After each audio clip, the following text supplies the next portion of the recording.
sou a Ana Prestes, essa aqui é a coluna Miramundo e nós estamos no Opera Mundi, no canal do Opera Mundi no YouTube. Bom, no vídeo de hoje eu quero falar sobre a participação do presidente Lula na reunião do G7 em Hiroshima, no Japão, que aconteceu na semana passada, então neste mês de maio de 2023. Então, a reunião aconteceu no Japão, na cidade mundialmente conhecida por ter sido uma das bombardeadas pelos Estados Unidos no final da Segunda Guerra Mundial, em 1945. Então, Hiroshima e Nagasaki são conhecidas por esses bombardeios, são das experiências mais trágicas que a humanidade já teve com o uso da bomba atômica. Participaram da reunião os países que são membros do grupo, são os Estados Unidos, a Alemanha, o Canadá, o Japão, a França, o Reino Unido e a Itália, e também países convidados. Só queria lembrar para vocês, deixa eu fazer um pequeno recordatório aqui, como a gente sempre faz. O G7 foi criado em 1975, foi uma iniciativa da Alemanha, na época do primeiro-ministro alemão, o Helmut Schmidt. E em 1998 chegou a contar com a participação, admitir a participação da Rússia. A Rússia participou por um tempo. Nesse tempo ficou conhecido como G7+1 ou G8, mas essa participação da Rússia foi interrompida, a Rússia foi definitivamente afastada desse grupo em 2014, após o referendo popular que houve na Crimeia, em que foi deliberada a reintegração da Crimeia ao território russo. Então, desde essa época, é importante a gente falar isso, né? Até para lembrar que essa guerra que acontece hoje na Ucrânia, ela não começou em fevereiro de 2022. Óbvio que a invasão, a entrada militar russa aconteceu neste período, mas há pelo menos uma década desse conflito na região, e até mais se a gente for considerar o fim da União Soviética e a expansão da OTAN. Outros que foram convidados foram a Ursula von der Leyen, a presidente da Comissão Europeia, que está em todos esses encontros recentemente, todos esses eventos, e também o presidente do Conselho Europeu, o Charles Michel. Eles, inclusive, aparecem naquelas fotos tiradas, fotos oficiais da mesa redonda em que estão reunidos, aparecem como ali sentadinhos na mesa, junto aos 7 países membros do G7. Então, essas duas figuras, a von der Leyen e o Michel, aparecem, e é naquele melhor estilo de quem paga a conta que faz a mesa, né, digamos assim. É muito importante a gente prestar atenção quem participa desses encontros. Então, para além dessas 9 pessoas, foram convidados também governantes de outros países, como a Austrália, Coreia do Sul, as Ilhas Comores, as Ilhas Cook, Índia, Indonésia, Vietnã e o Brasil. Também a ONU, a OMC, o FMI, o Banco Mundial tiveram assento, tiveram participação, a Agência de Energia também.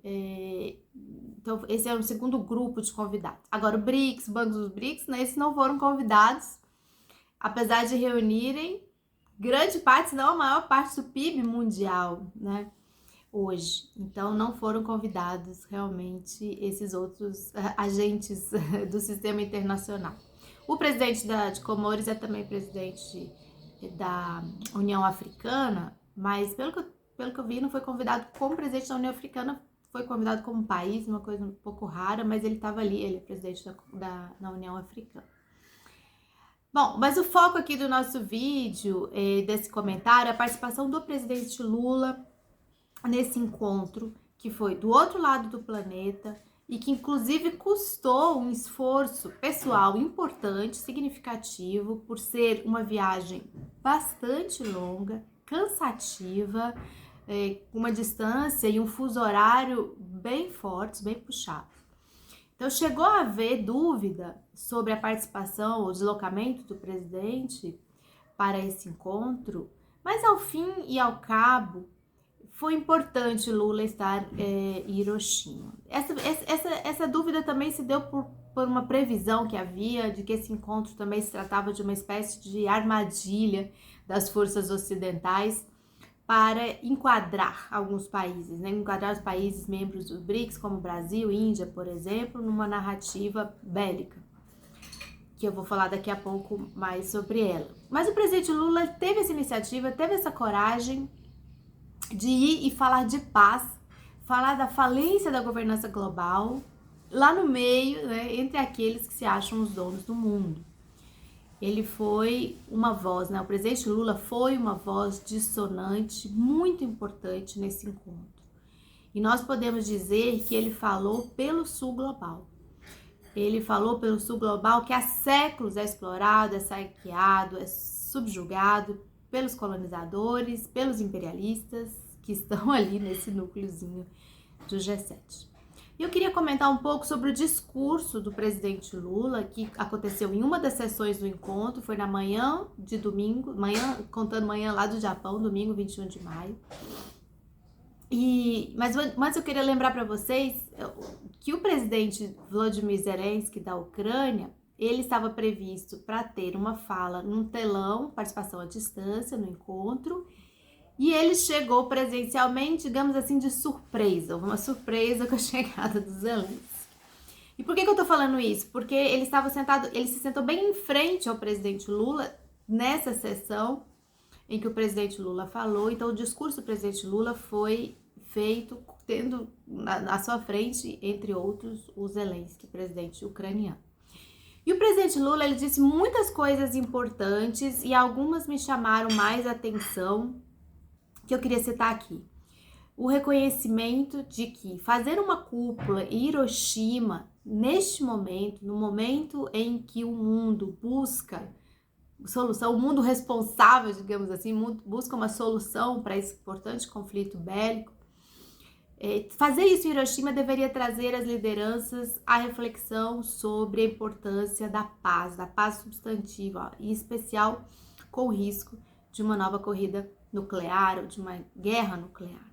Lula lembrou que a ONU foi criada justamente em um contexto como esse, precisamente em 1945, mas que hoje já não teria mais a eficácia para dissuadir os ímpetos de guerra.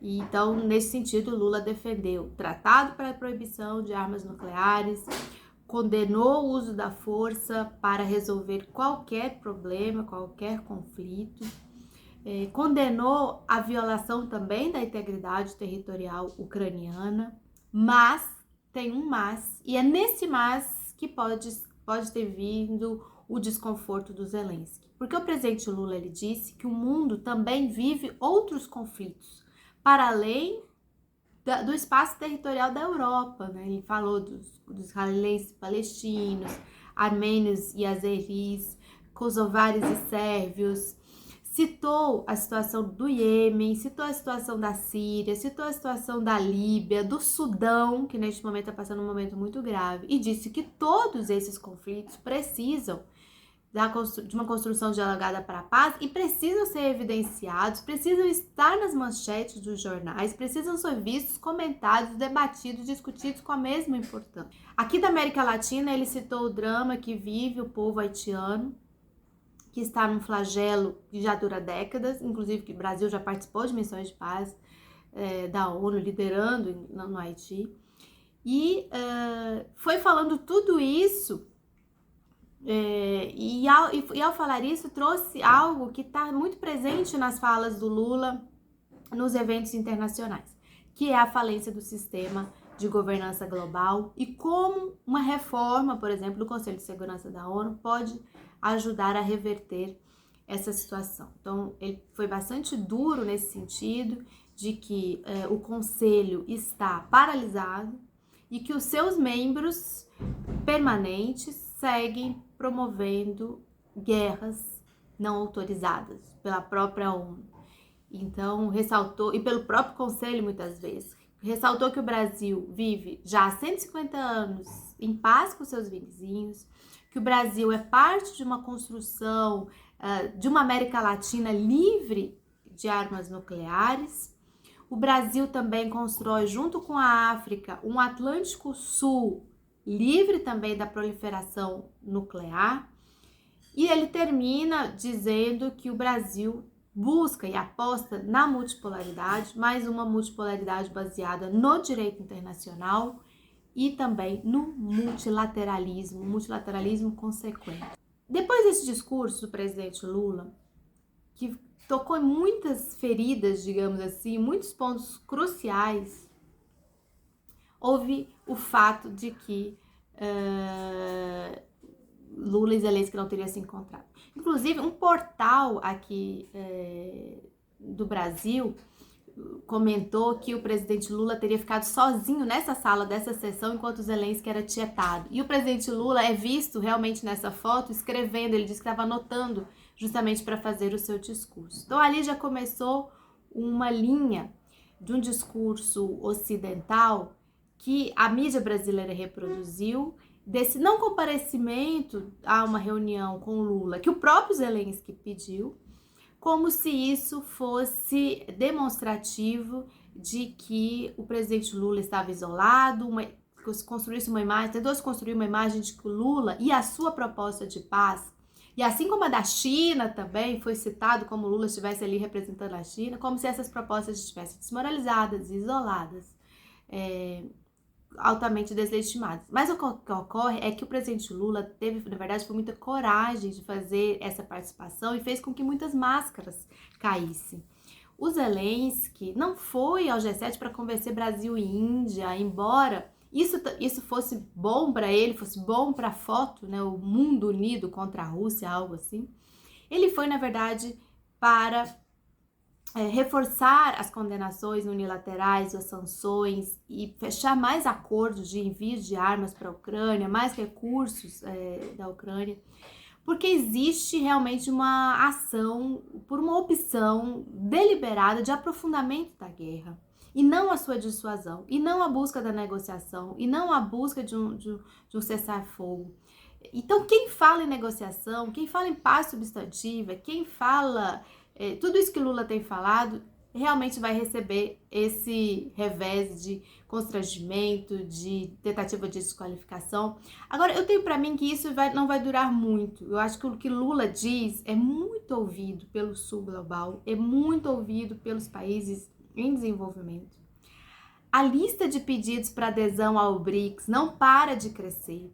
Então, o BRICS vai ter uma reunião importante também na África do Sul. Então, eu tenho para mim que essa história ainda tem muitos capítulos. E essa tentativa de desqualificação, deslegitimação, de isolamento da posição do presidente Lula, assim como também da posição da China, e a total unilateralidade no sentido de não se ouvir a Rússia, não buscar um diálogo, isso ainda vai mudar.